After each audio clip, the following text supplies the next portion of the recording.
Role of social media. Mainstream media versus social media portrayal of watch lists. The mainstream media, when discussing watch lists, are likely to portray them as being covert, and as having dangerous people, such as terrorists and criminals, on the watch lists. A different side of the story is being told by people on social media, where the stalking and surveilling is not covert but overt, and where the people being stalked are simply regular people, clearly not dangerous criminals. A lot of people on these watch lists have no criminal history whatsoever and are placed on watch lists and stalked for years, even decades. Things commonly pointed out by people being stalked on social media. These are the most common things pointed out on social media by people being gang-stalked. Brighting everywhere the target goes, they are being brighted, illuminated, in order for the surveillance team to get a good image of them. It's common for a car idling with usually very bright headlights on facing the target. One-headlighted vehicles. Surveillance vehicles are often equipped with toggle switches to switch each headlight on and off. The idea is that the car can be made to look like a different one at night.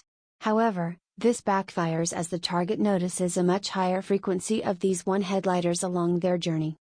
Color coordination. The surveillance teams will sometimes color coordinate, for example having all red or white cars, or wearing red items of clothing.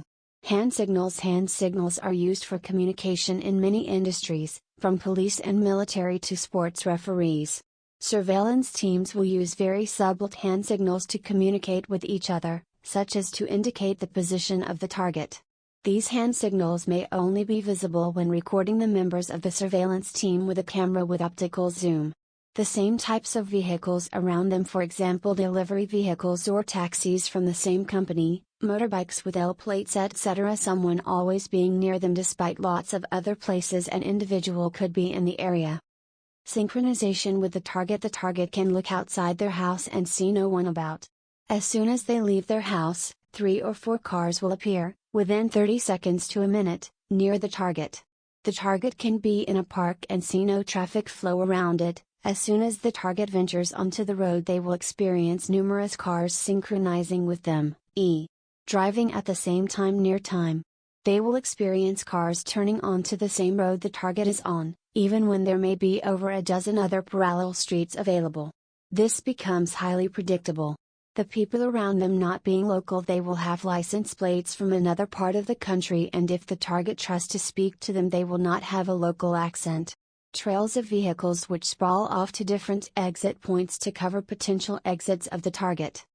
Street theater, such as people pretending to be fixing a vehicle near them.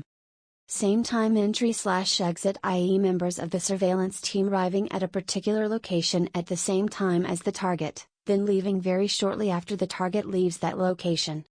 Subtly taking pictures of the target with their phone. Continuous traffic around them even on back streets. Synchronization of traffic with them, i.e. they are in a park area and there are no vehicles on the road next to it. As soon as the target ventures onto the road, 3 or 4 cars will suddenly start driving near the target, i.e. they will synchronize with the target. Another example would be the target walking down one of many parallel streets and a surveillance vehicle will turn the same street the target is on, when there are many, even dozens of parallel streets available. A lack of purpose in the people around them. They only ever have a fake purpose for being near the target, not a real one.